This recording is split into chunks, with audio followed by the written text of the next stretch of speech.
वहीं केंद्रीय गृह मंत्री अमित शाह ने ट्वीट कर लिखा कि प्रधानमंत्री मोदी की कृषि कानूनों से संबंधित घोषणा एक स्वागत योग्य और राजनेता जैसा कदम है।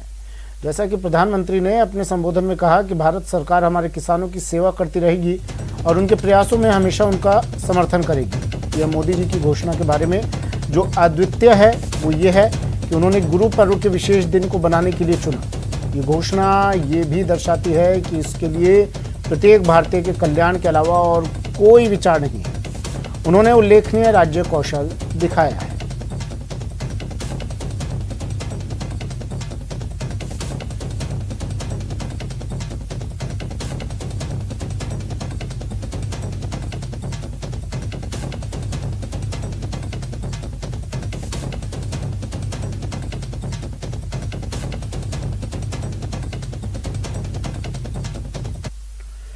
गुरु प्रकाश पर्व के मौके पर देश के प्रधानमंत्री नरेंद्र मोदी ने कृषि कानून वापस लेने का निर्णय लिया। इस मौके पर केंद्रीय कृषि राज्य मंत्री कैलाश चौधरी जोधपुर दौरे पर थे।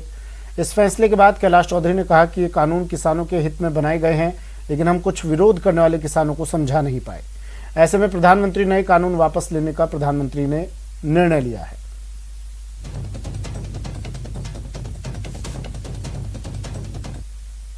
प्रधानमंत्री माननीय नरेंद्र मोदी जी के निर्णय का मैं स्वागत करता हूं और आज प्रधानमंत्री माननीय नरेंद्र मोदी जी ने ये दर्शा दिया कि उनके नज़र में देश सर्वोपरि है और आज जिस तरह से निर्णय लिया है तो वास्तव में किसानों के लिए जो कानून बने थे वो देश के किसानों के लिए कानून हित में बने थे और छोटे किसान निश्चित रूप से इस कानून को चाहते थे। सारे किसान इस देश के कानून को चाह रहे थे, लेकिन उसके बावजूद भी कुछ किसान हैं जो इस कानून से संतुष्ट नहीं थे और उन किसानों को संतुष्ट करने में हम सफल नहीं हो पाए। लेकिन मैं कहना चाहता हूं कि आने वाले समय के अंदर निश्चित रूप से देश के किसानों के हित के निर्णय होंगे। कृषि कानून को वापस लेने के फैसले को सीएम गहलोत ने किसानों की भारी जीत करार दिया। सीएम ने केंद्र से अब महंगाई को और कम करने की भी मांग की है। सुनाते हैं क्या कुछ कहा मुख्यमंत्री ने। ये अहम घमंड में रहे और प्रधानमंत्री जी को मजबूर होके आना पड़ा, देशवासियों को संदेश देना पड़ा। 3 काले कानूनों को जिनका हमारी विधानसभा ने पहले ही खारिज कर दिया था, उनके ऊपर उनको वापस लेने की घोषणा करना पड़ी। ये मैं समझता हूँ देश के किसानों की बहुत भारी शानदार विजय है। मैं अपनी ओर से प्रदेशवासियों की ओर से किसानों को बहुत बहुत बधाई देता हूँ। उनके संघर्ष के व्यक्तित्व को सलाम करता हूँ और उम्मीद करता हूँ ये एकता जो किसानों की बनी है, ये अंधता है। ये आज का फैसला भी यूपी चुनाव को देख के हो रहा है।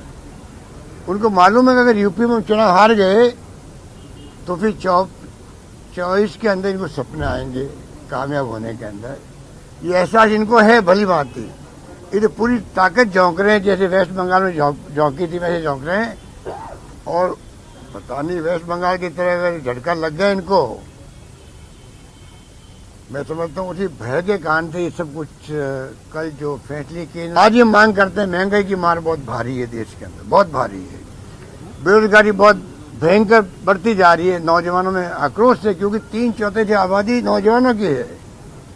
जिस प्रकार राजस्थान सरकार नौकरियों का रास्ता खोल चुकी है, लगभग 1 लाख नौकरी दे चुकी है और 70,000 नौकरियों का कार्य चल रहा है, प्रोसेस चल रहा है। उसी प्रकार से भारत सरकार को आगे आना चाहिए, मेरा मानना है। महंगाई की मार बहुत भयंकर, इनको 10 रुपये 15 रुपये और कम करने चाहिए। ये कम करेंगे तो हमारे 3,500 करोड़ रुपये और कम होंगे हमारे, वो में मंजूर है। पब्लिक इंटरेस्ट में महंगाई कम हो, ये बहुत बड़ा मुद्दा है। मैं मोदी जी को कहना चाहूँगा कि आप इस बात को समझो और समय रहते हुए अभी और आप फैसला करो। ये क्रेडिबिलिटी के संकट की बात है, इसको भी इनको समझ जाना चाहिए। आज ये किस दिशा में जा रहे हैं, इसलिए हम बार बार कह रहे हैं देश किस दिशा में जाएगा, किस दिशा में जा रहा है कोई नहीं जानता है। क्योंकि सारी संस्थाओं पर, जुडिशरी पर, इनकम टैक्स, ईडी, सीबीआई पर जो दबाव है कोई कल्पना नहीं कर सकता है। उस दबाव में देश चल रहा, पूरा देश में एक प्रकार से कहना चाहिए कि बहुत ही माहौल है, घबराहट का माहौल है, असहिष्णुता का माहौल बन गया है। वहीं पीसीसी चीफ गोविंद सिंह डोटासरा ने केंद्र सरकार पर निशाना साधा तो कांग्रेस को किसान हितैषी बताया। आज जो प्रधानमंत्री ने 3 काले कानून वापस लेने का जो ऐलान किया है, ये किसानों की एकता की जीत है। अन्नदाता जीता है। देर आए दुरुस्त आए।